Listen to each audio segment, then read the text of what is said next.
Vamos a dar inicio entonces a la conferencia sobre la vida, obra del autor Eduardo Galeano.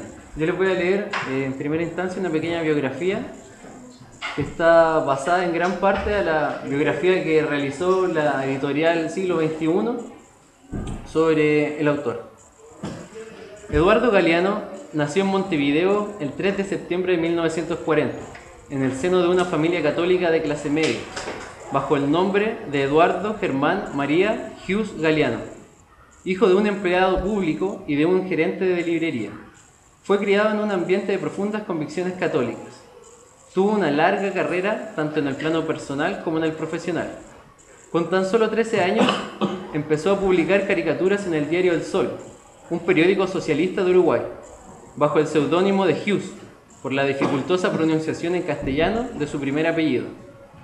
Desde muy joven empezó a trabajar. Fue obrero en una fábrica de insecticidas, recaudador, pintor de carteles, mensajero, mecanógrafo, cajero de banco y editor.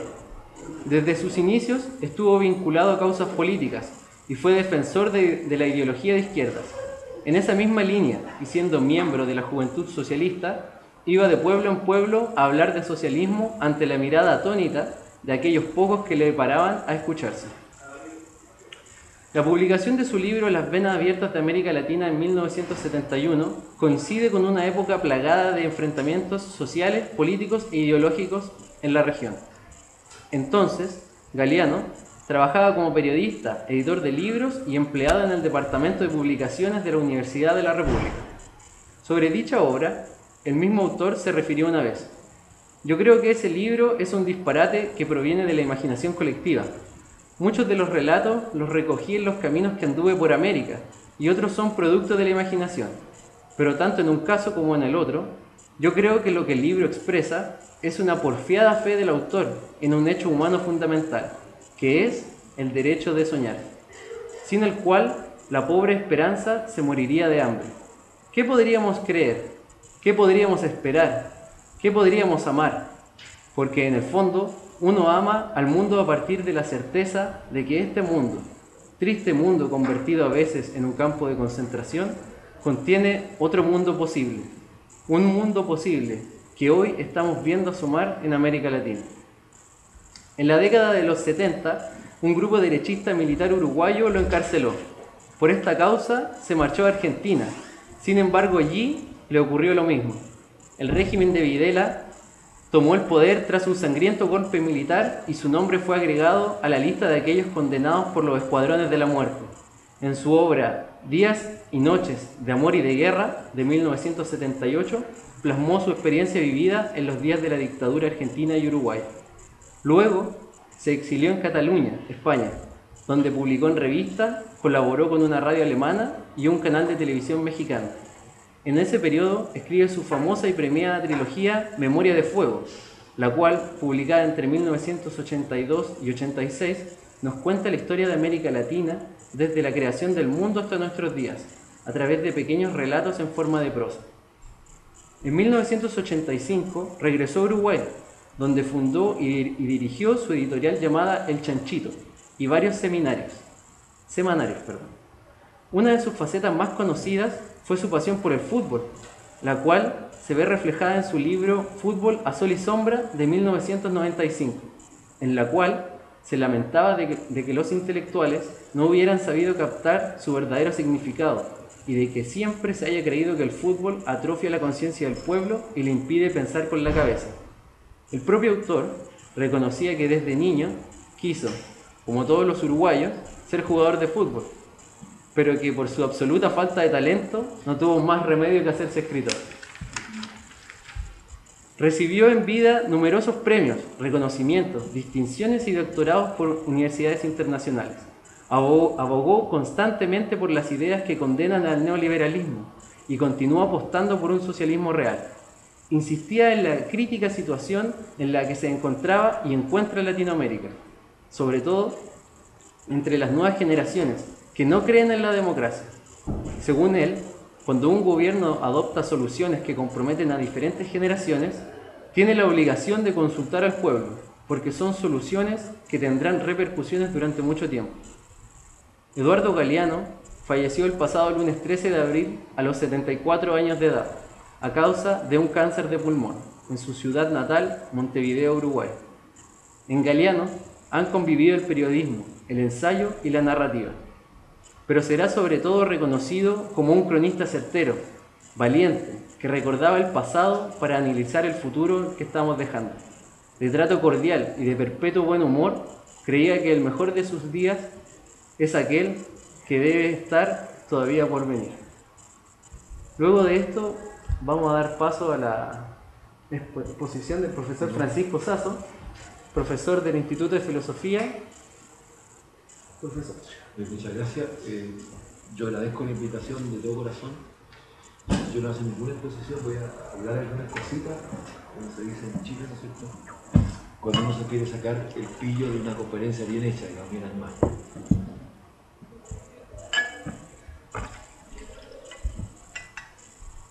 Galeano, ¿no es cierto?, pertenece, y es curioso, porque yo aquí soy el más viejo de todos los que están acá, pertenece a mi generación, entonces es como terrible cuando uno se empiezan a morir los ídolos, así, ¿no? Hay un poema de Galeano que yo quisiera detenerme. A mí me toca hacer un curso que se llama Pensamiento Hispanoamericano, donde nosotros tratamos un poco de situarnos a la sombra de lo que él hizo, de manera mucho más moderna. Este es un extracto de un poema que lo retrata a él, y a mí me encantaría que nos llevásemos esto como una especie de recado para realizar nuestras propias investigaciones, nuestras propias actividades, y en tu caso nuestra propia vida.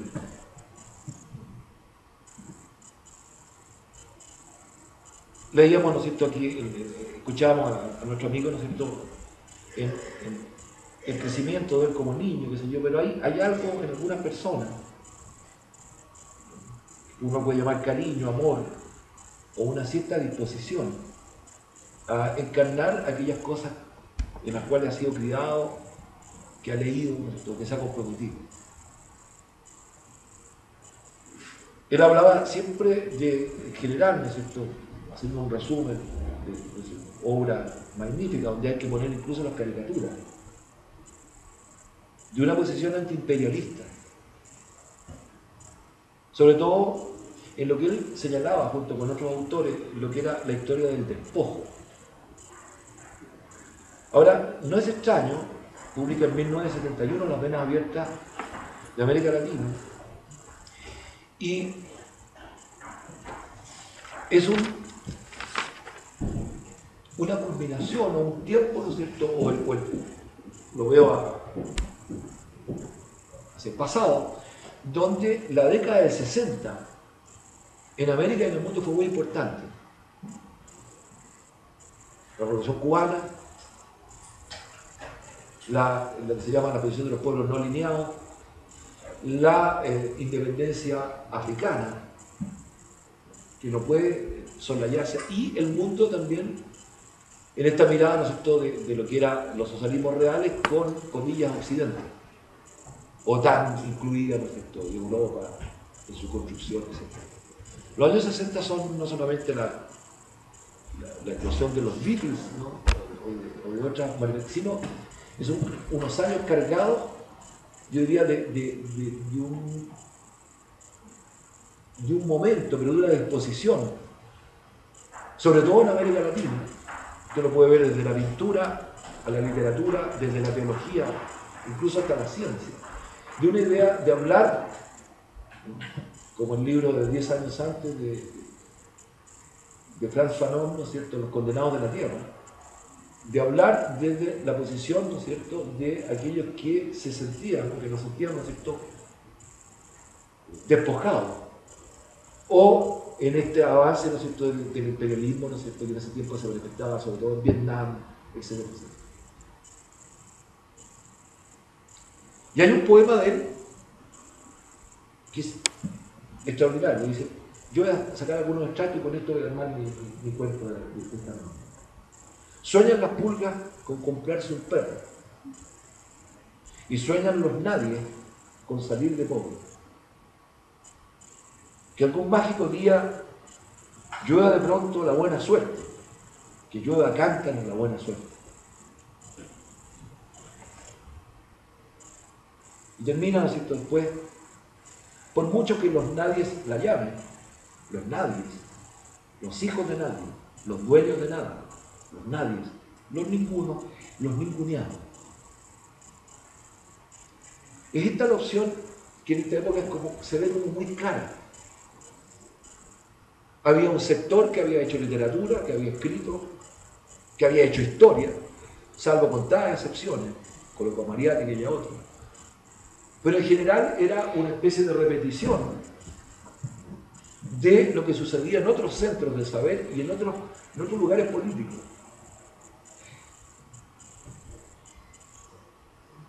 Los 60 van a remecer desde la Revolución Cubana, la crisis de los misiles, póngale toda la... Usted está en este momento viendo televisión en blanco y negro. Aparece esta idea de que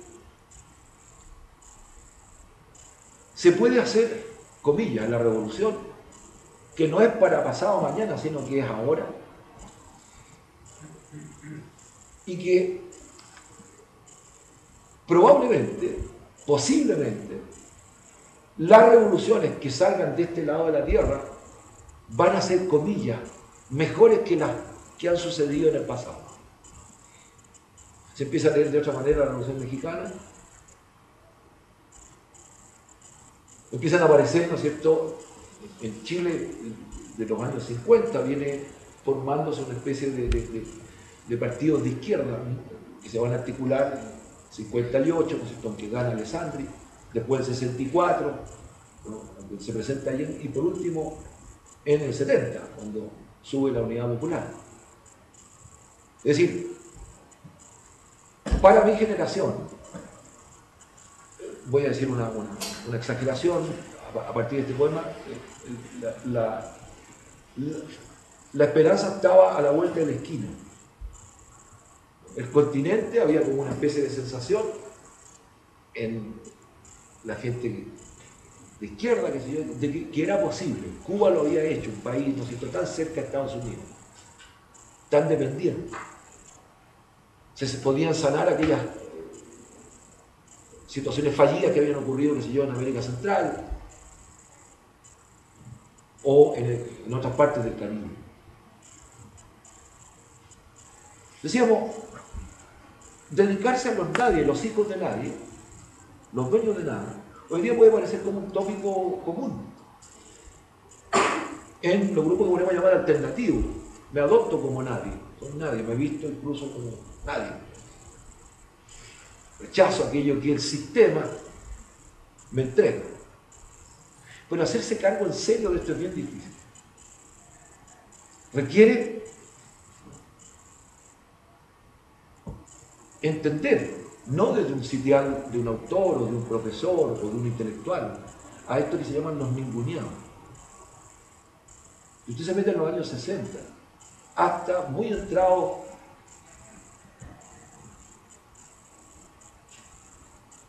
siglo XX en Chile, antes de la reforma agraria, usted podía, ¿no es cierto?, a un campesino disidente, qué sé yo, con el patrono, lo podía echar y le araba el pedazo de tierra que tenía y lo mandaba para la calle. Éramos países, usted puede ver documentales muy pobres. La generación nuestra, digamos, fue una generación a pie pelado. No era, los zapatos uno los guardaba el fin de semana para los días lunes, no sé, ir al colegio, con el único par de zapatos. Una de las medidas, por ejemplo, que tiene Allende en el año 70 es el medio de litro de leche. Para que usted se dé cuenta. Hoy día hay gente que dice, no, la leche puedo prescindir de ella. Por lo tanto, se requiere una especie de cariño, de amor, una disposición a iniciar una ruta de investigación, pero también una ruta de denuncia, y pasa por una politización o una toma de conciencia de los autores o del autor, que se consideraban también, no solamente en el aspecto de la denuncia, sino de inaugurar una era donde había que leer, por ejemplo, otra historia de América Latina, la historia de sus despojos. Continente muy rico que aún no logra, ¿no es cierto?, darle a todos sus habitantes una cobertura, comillas, decente. Y aquí encaminar, ¿no es cierto?, a aquellos que leían, a mirar a los ningunos o a los ningunos. Si no se entiende esta visión, no se entienden en la época, por ejemplo, cito el caso chileno, los trabajos voluntarios, donde había muchos jóvenes, o la zafra a nivel colectivo, o un cine experimental que le diera voz a aquellos que se consideraba que no tenían voz, o que rara vez hablaban, piensen en San Ginés, en Bolivia, en fin.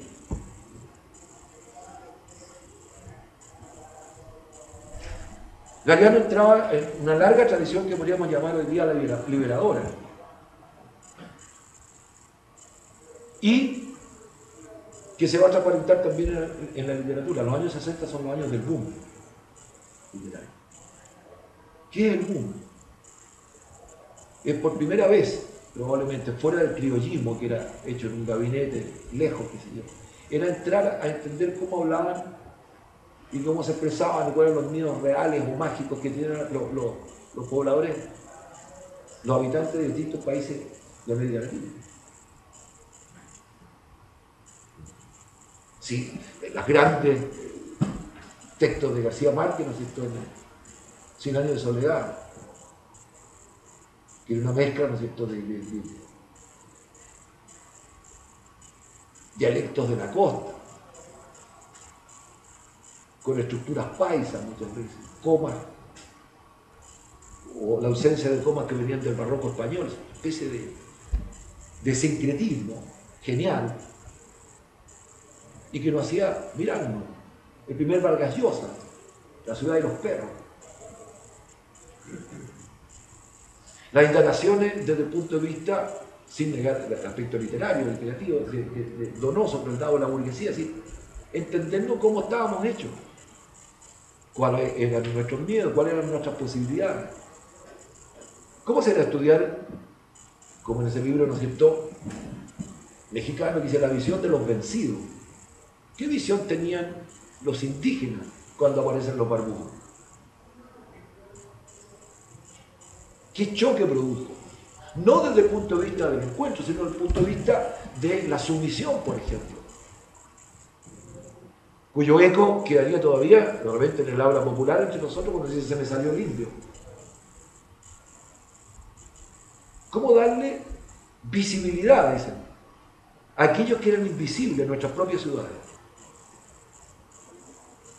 Era bien irse a París, ¿no es cierto?, un sueño de los años 20, Cortázar estuvo en París, era traductor, pero ¿cómo será ver de repente a una realidad más cercana a nosotros? ¿Para qué?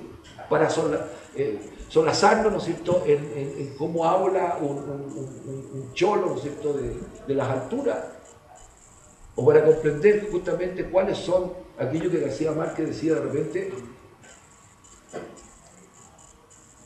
que habían cosas que trascendían a la naturaleza, que no tenían que ver ni con Freud, que usaban, aquí está el profesor Gómez, otras lógicas. Y en el fondo era un grito, y sigue siendo un grito, o una exclamación de decir, hombre, queremos vivir de otra manera o vivir mejor. Es en esta época cuando aparece, ¿no es cierto?, gente como Claudio Di Girolamo que dice, mire, repara en un gesto que teníamos los chilenos cuando hablamos de manera corriente, es que son pobres, como si fuera una condición genética, natural, de alguien, ¿no es cierto?, que vive en la pobreza, pero es así. Entonces de pronto va a venir la radio, la televisión, va a venir grupos como los Inti Illimani, los Jaivas, que van a empezar a cantar o a decirle por todos lados, hasta en la teología de la liberación, que no se puede vivir en ciertas condiciones de despojo.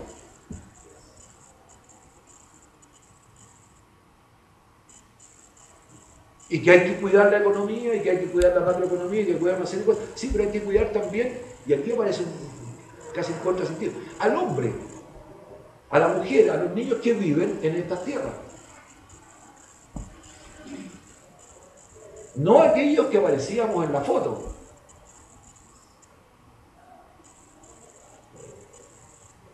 Va a venir después incluso una moda, sobre todo los que éramos universitarios, de ojalá parecernos obreros o campesinos, físicamente incluso. Acuérdense de Bibliete, dale tu mano al indio, dale que te haga bien. ¿Por qué en este momento? Porque ahí esta creencia, ¿no es cierto?, de que los nadie, los ninguno, los ninguneados por los otros, por nosotros, podían también y debían, por una razón histórica, por una razón también de justicia, ocupar el territorio donde vivíamos de manera, mira lo que voy a decir, suena bien, de manera digna. Ahora, para esto se necesitaba, lectura de la época, justamente una decisión política, y generalmente a nivel de partido.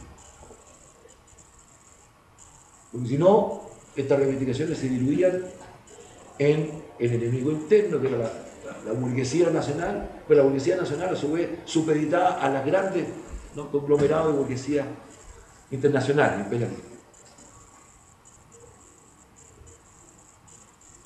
Galeano, ¿no es cierto?, pertenecería a este linaje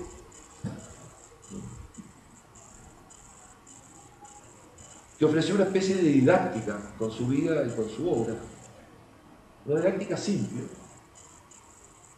para mostrarnos, ¿no es cierto?, ser él, junto a otro, el lado, la voz, el talante, para poder denunciar por un lado lo que señala estos relatos de la historia no tienen nada de neutro. Yo soy incapaz, dice él, de permanecer a distancia. Yo tomo partido, me comprometo con aquello que estoy escribiendo.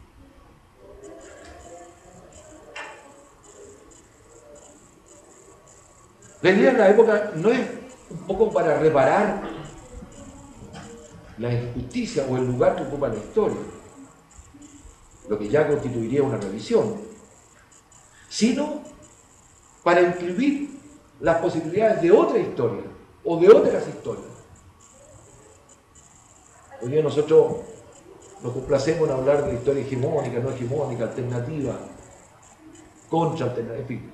Bueno, en esta época se empieza a fraguar. ¿Cómo será estudiar cómo se trabaja la tierra, por ejemplo, en los Andes? ¿Qué significará, ¿no?, la historia oral? ¿Cómo se han transmitido ciertos mitos? ¿Por qué aparece de repente en América Latina una especie de fatalismo? ¿Y por qué, si llegamos tarde en la historia, como dice Octavio Paz, tuvimos que subirnos al caballo de inmediato? La Edad Media, la Edad Antigua es prestada, pero nos cayó de cajón. Y aparece un tipo nuevo, un tipo que incluso no le gusta que le digan indio, y somos mestizos. Y aparece esta cosa absolutamente mesiánica de hacer como meta de su investigación, de su relación, de su vida, una política del relato, una política de aquello que van a leer. Se le preguntó mucho tiempo después que si escribiría de nuevo las venas abiertas de Mérez, si ya había arreglado algunas cosas. No, ocurre en un tiempo. Es un tiempo de denuncia, pero es un tiempo también de construcción.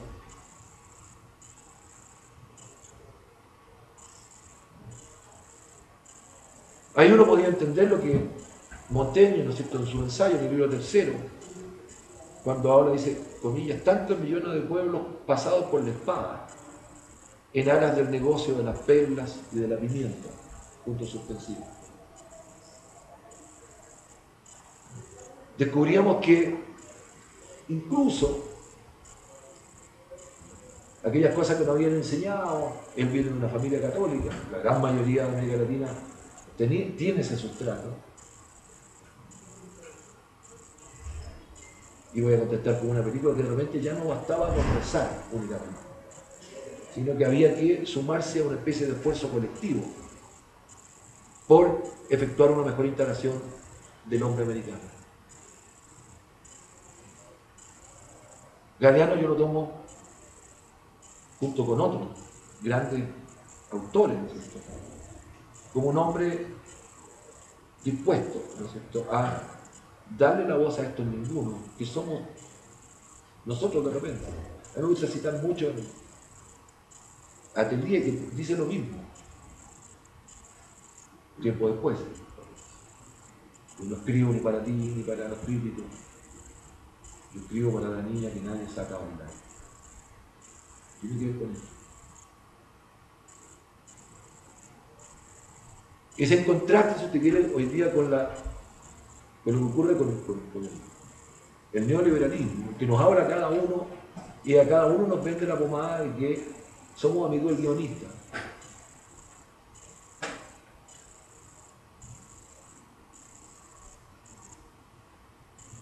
Y nos ningunea de otra manera, pero nosotros no nos damos cuenta. ¿Qué se puede decir de esta época? Que a lo mejor el mundo para nosotros era blanco y negro.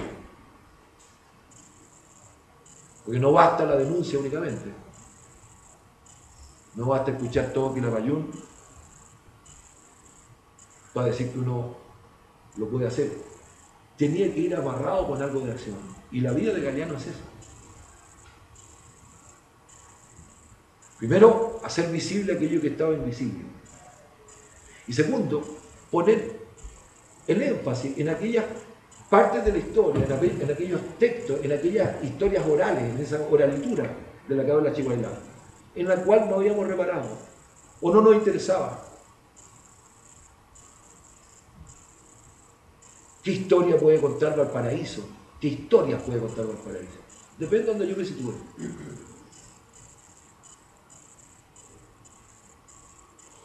¿Qué historias puedo hacer del crimen? ¿Y cómo puedo juntar esto? Y que le sirva también, como nos debe servir, que se lleve el saber, a todos.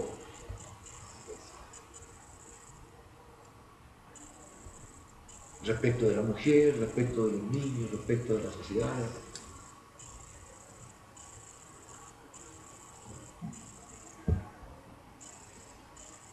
Sueñan las pulgas con comprarse un perro, y sueñan los nadies con salir de todo. Yo voy a dejar esto aquí boteando, ¿no es cierto? La idea ahora es cómo salir. No solamente declarar. Esto es lo más difícil que hay.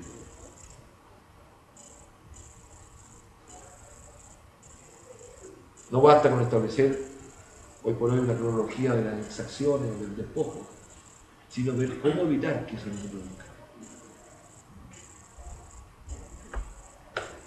Voy a quedar hasta aquí, no sé si hice alguna pregunta, yo en realidad era abrir boca con una especie de canapé, ¿no?, por lo que podamos conversar.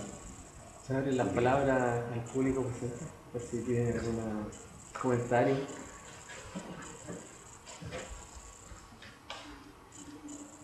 Hay que contar el grillo.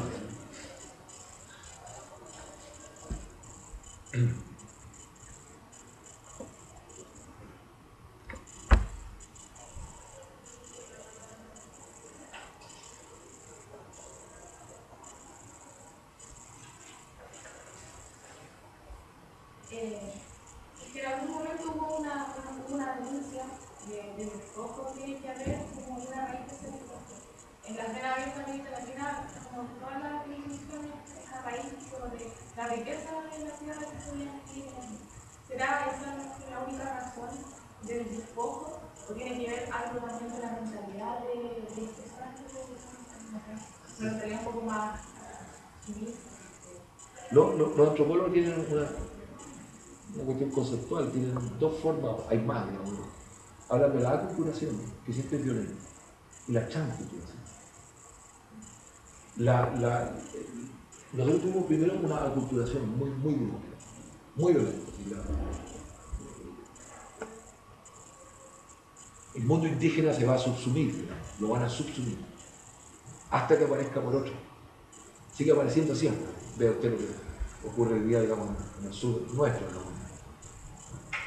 Aparece la reivindicación. Pero ahí también, lo primero que aparece es un despojo en esta mirada, digamos, ¿no? de la riqueza. Nosotros financiamos, si usted quiere, o América financió, nosotros financió gran parte, ¿no sé, todo lo que va a parar en los Países Bajos, en otros lados, sirvió para cimentar. Ahora, ¿cuándo aparece una especie de conciencia de este despojo? Ahí hay que buscar, ahí hay que echar porque hubo varios intentos, hubo pueblos que se arrancaron, africanos, por ejemplo, que crearon pequeños grupos de cimarrones, grupos que las misiones jesuitas, por ejemplo, que fueron otros, o lo que se llaman los hospitales en México, son unas creaciones muy especiales. Y después hay que salirse también de la leyenda negra absoluta. Los conquistadores son malos, sí, como son malos los ingleses que en la misma época ocupan Irlanda, en la forma de hacer la guerra. Ahora, nosotros tenemos la mirada de los moralistas, Rivera, de los perros, ¿no? La Malinche. Sí, pero hay que verlo también, bueno, ¿qué va a pasar con el tipo nuevo que va a salir de ahí? Criollo. Hoy día, por ejemplo, hay una investigación muy seria de las luchas de independencia que realmente fueron luchas casi como guerras civiles. Por ejemplo, en la historia mapuche hubo grupos mapuches que estuvieron con los, comillas, patriotas y otros con los realistas. Entonces, hay un despojo efectivo, pero hay también lo que se llama el complejo nuestro, que habría que investigarlo de muy buena manera. Complejo de querer parecernos a lo que se llama el padre terrible. Lo que habla Montesino cuando los guachos. ¿No? El guacho tiene esa cosa. De identificarse con un padre, no con los dos, o no con la multitud de padres, o no con las madres. ¿No? Entonces, hay una construcción ideológica muy hecha en el siglo XIX, muy moderna en términos de filosofía, que apunta de repente a una especie de América muy europea, digamos, ¿no? Y con esto Sarmiento tiene esa tesis. Y que hasta el puma es un león chico, ratón, digamos, que lo dice, ¿no? Pero a venta Bilbao, que habla de otras cosas, le da como a Quiñé y a otros franceses, le da algunos materiales, ¿no? Ahí está esta eterna lucha, porque si uno mira, por ejemplo, así tipo marciano, soñador, América Latina es un territorio muy vasto y muy rico. Chile usted lo pone en Londres y llega hasta los Urales en distancia. A mí cuando lo veo me dice, mira, no, que me queda muy lejos, que si yo París del Nilo, me da risa, lejos de Puntalera para nosotros, ¿no? Y si me dice, mira, tenés que ir a Brasil, si me voy por tierra son varios días. Es un territorio muy grande y hay de todo. Cuando digo de todo, incluyo el carburo, de todo. Todo tipo de clima, todo tipo de animalitos, de frutas. El problema es la repartición. El latifundio en Chile, que no era, se acaba recién, y vuelve de alguna manera, pero se acaba recién ahí en los 60. Frei Montalva, el primero que hace una reforma agraria, es un proto-reforma agraria. Antes los campesinos no entraban en la película, no tenían derecho a sindicalizarse, eran, comillas, tontos. Hay una serie de chistes de Guaso, el Guaso es medio quedado.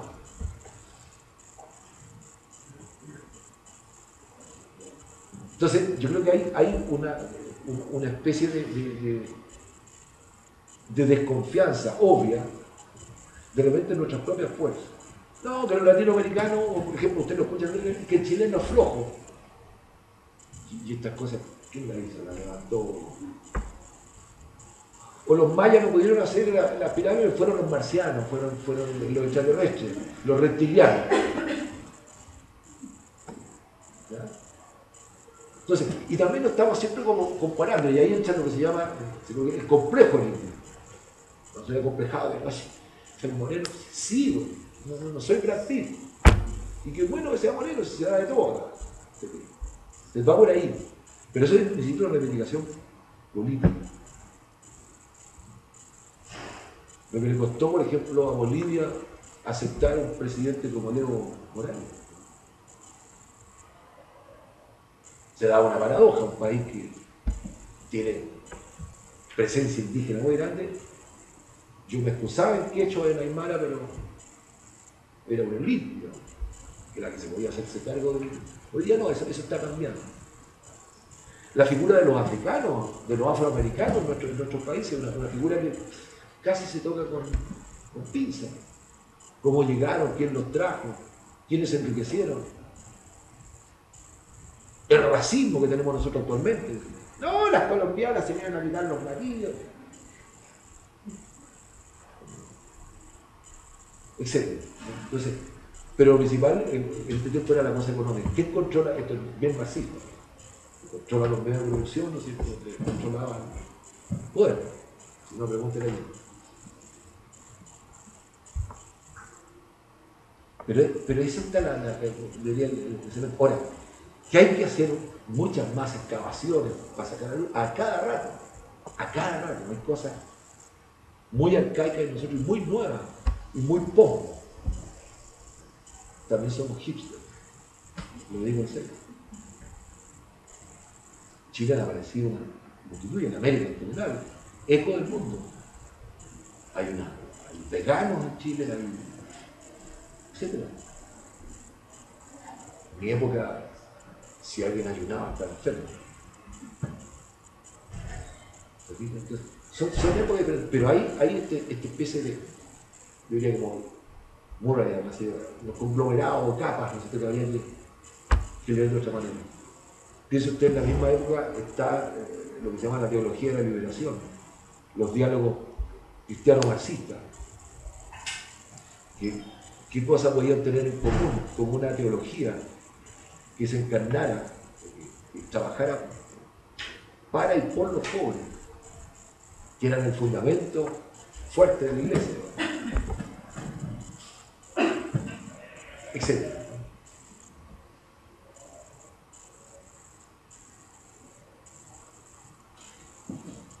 ¿Hay alguna otra palabra? A mí me gustaría saber si realmente hay un cambio grande de los años 70 hasta ahora. Sí, absolutamente. Sí. Yo creo que uno lo puede situar ahora en términos de teoría de una historia global. Es cuando un relato, o el relato de la revolución, deja de ser el relato o el único relato de liberación. Me refiero cuando se acaba la Unión Soviética, es decir, por poner una fecha. Pero nosotros yo diría, es cuando se introduce, cuando vienen las dictaduras militares, Uruguay, Argentina, Brasil, Chile, cuando aparece, digamos, este modelo que se va a adoptar, que es un modelo que va a ser adoptado, yo diría, por casi todo el mundo. Y yo lo citaba al pasar, es un modelo muy sugestivo, porque parece dedicarle a cada persona, le dice a cada persona que es libre. Entonces yo ahora aparece una especie de individuo, a veces sin los lazos que antes tenía efectivamente de clase, ¿no? o de grupo, ¿no? Y lo rompe. Eso por un lado. Pero por otro lado también la debilidad que han tenido las ideologías que desde la izquierda también han sido limitadas. Hay una izquierda hoy día que no tolera, por ejemplo, es anticomunista. Se vuelven a las antiguas peleas, qué sé yo, con otra connotación. Hay una idea que se da, por ejemplo, en mucha gente de la nueva mayoría, qué sé yo, de que se puede arreglar el sistema, se puede hacerlo con un lado más humano, copiar a lo que se ha hecho a nivel de leyes sociales europeas. Pero se pierde un poco ¿no? Se ha perdido, creo yo, de los 80 para acá, con una fecha. ¿No? La idea de colectividad, de comunidad, en nosotros. Entonces aparece, en nosotros se va a ver, creo yo, en momentos que se ve un partido de fútbol, ¿no? Porque lo demás se hace a nivel de colectivos muy circunscritos, muy acotados. Le doy un dato, observe usted como antropólogo esta vez, como un estudioso, lo que ocurre con la fiesta del 1 de mayo. El 1 de mayo antiguo era una marcha impresionante de trabajadores. Hoy día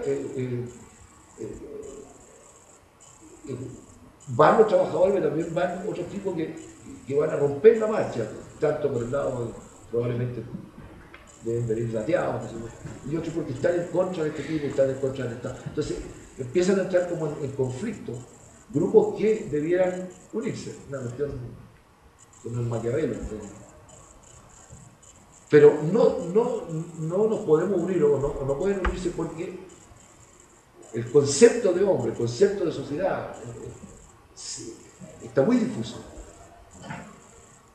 Hay gente que sigue concibiendo todavía que, por ejemplo, ya debe haber un partido que sea vanguardia de los trabajadores.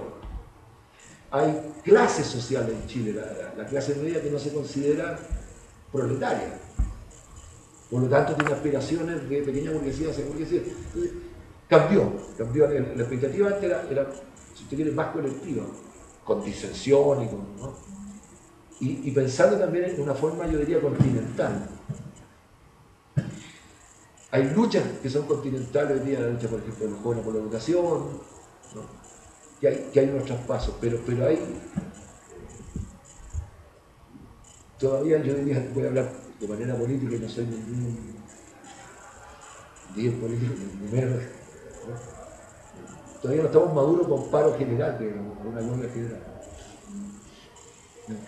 Que esa es la, cuando usted puede decir, bueno, la hizo, ¿no? Pero hay un cambio radical, que es el mismo cambio yo creo que está experimentando Europa en el mundo.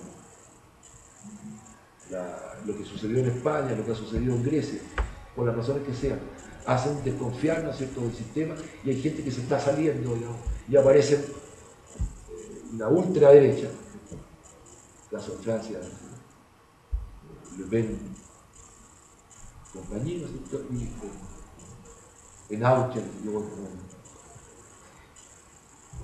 o en Grecia aparece, ¿no es cierto?, la rama dorada, por un lado, que tiene incluso representantes del Parlamento, al lado de la izquierda, que se le presentó a la derecha. Pareciera, ¿no es cierto?, que los conflictos se han globalizado, ¿no? Pero en América Latina, yo pondría del sur del Río Grande, de México hacia abajo, hay problemas comunes. Lugar del Estado, papel de las organizaciones, sindicalización, como frenos al capital, etc. Pero hay cambios totales. Hoy día no hay necesidad de un golpe de Estado para imponer, qué sé yo, desde la derecha de una forma. El caso Penta, por ejemplo, bien claro.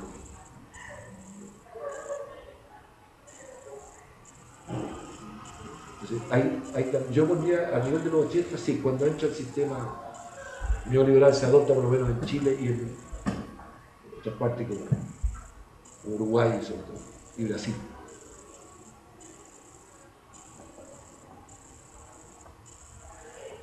Porque además hay un desprestigio, por razones tanto del sistema como también desde afuera, un desprestigio de la política en nuestro país. Se quiere ver la política como lo que hacen los políticos.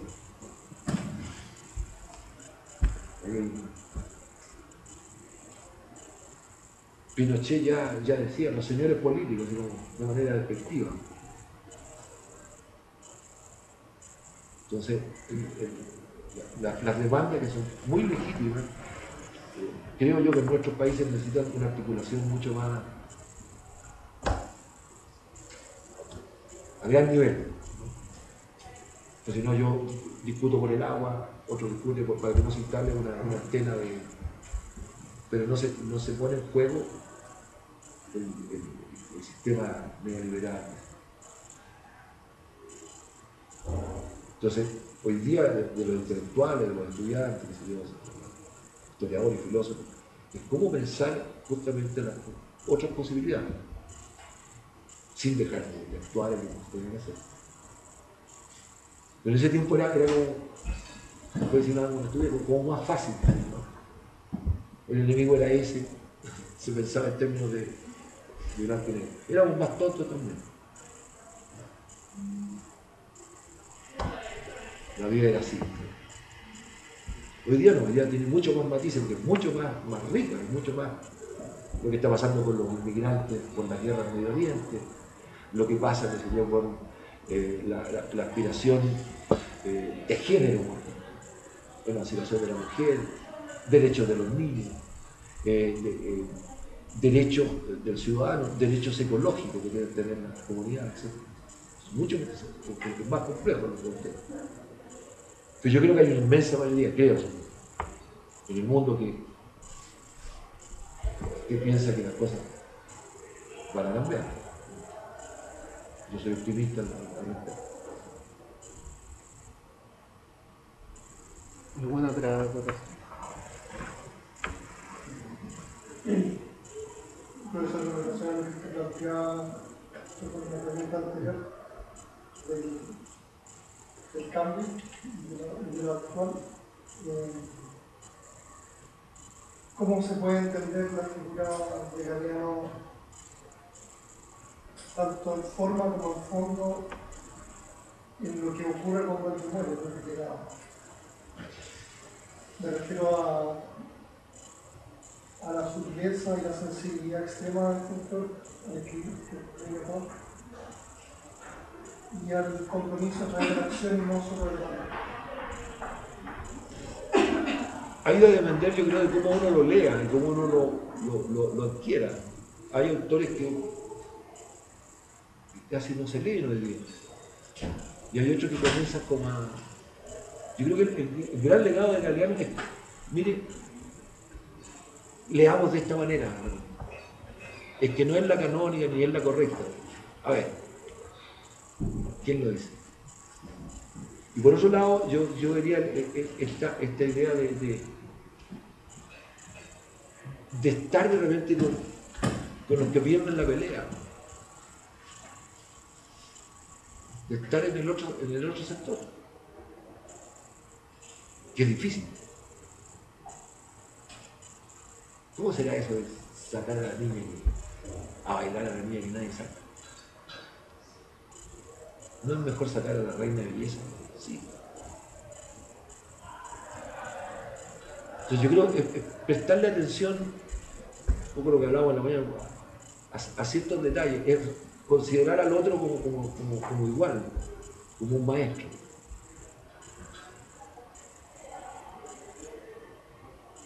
Que a veces nos perdemos, nosotros creemos que no, nuestro hermano, que bueno, pero de repente la sensibilidad.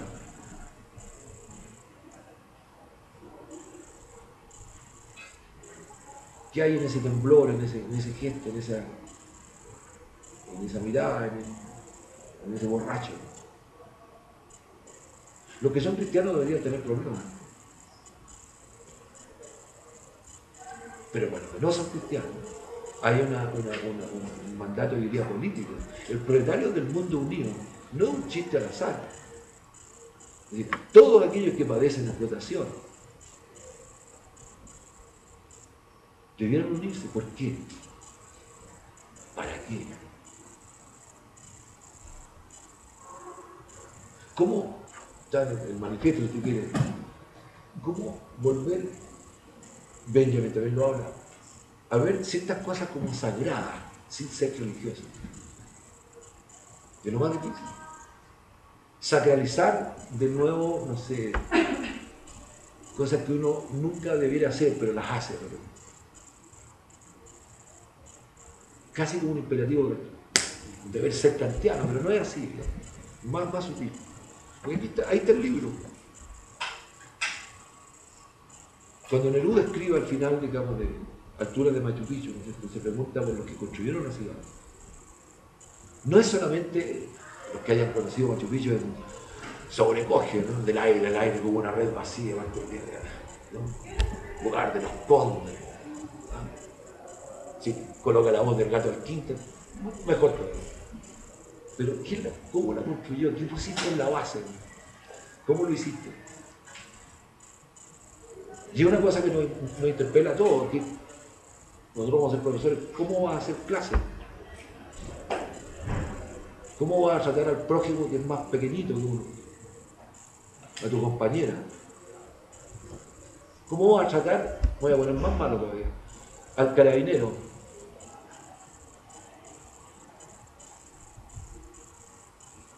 Sabiendo el rol que cumple, etcétera, etcétera, perros del Estado, lo que tú quieras. ¿Cómo lo voy a tratar? O el uniforme hace que se me borre esa persona, o no es persona.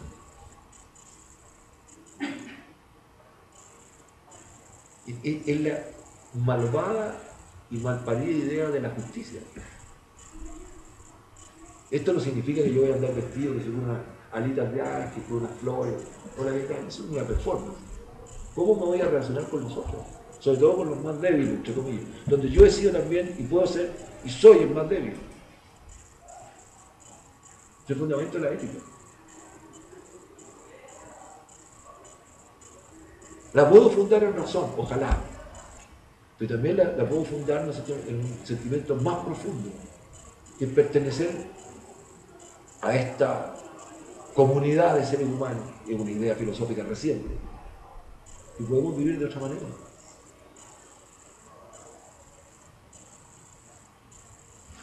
Es peludo, ¿eh? No se da así. Necesita una crianza, necesita una educación, necesita un...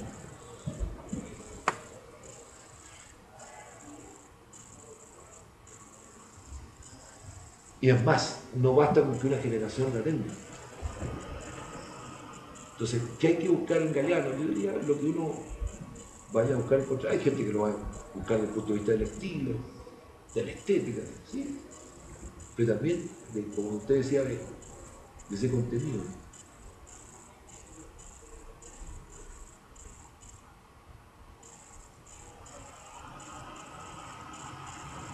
Vos decías, yo es un otro. Sí. Peludo también. Levinas dice, hay cosas tan íntimas mías, donde incluso se me da la vida que es mi nuca y yo no me la veo. No me la veo. No sé el tipo de saco para. Entonces, ¿cuál va a ser el legado? Va a depender de la posibilidad que nosotros tengamos de, voy a ponerme medio general, de acoger esa palabra. Porque la podemos dejar pasar.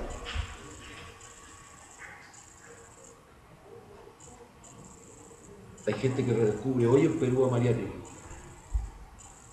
Hoy, qué bueno. Hay gente que ya no lee a Neruda.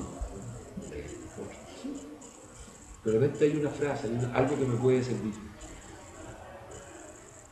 Pero previo es, yo diría, la construcción de un talante, de una disposición a ir, comillas, a estos temas, a ir hacia nosotros. ¿Por qué no habíamos buscado antes, y solamente lo tenía el especialista, la cantidad, por ejemplo, de habitantes que tenía América Latina antes de la llegada de los barbudos? ¿Por qué no nos conviene a nosotros los chilenos meternos en serio a lo que fue, comillas, la pacificación de la Araucanía? O los argentinos, lo que llaman ellos la campaña del desierto, la guerra contra los puelches. ¿Por qué? ¿Por qué no nos conviene?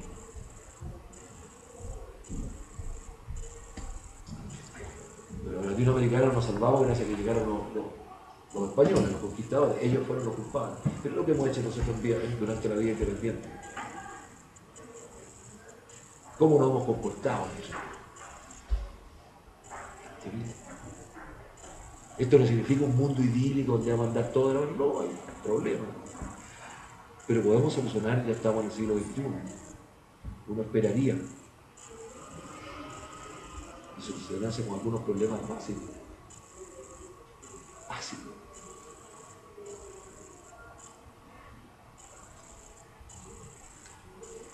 que no pasemos, vuelvo con lo que decía nuestra amiga, que no pasemos vía la economía. O sea, el cáncer de un pobre está sanado, pero el cáncer de un tipo que tiene más plata puede tener atención. Etc. Es cuestión de vivir de otra manera.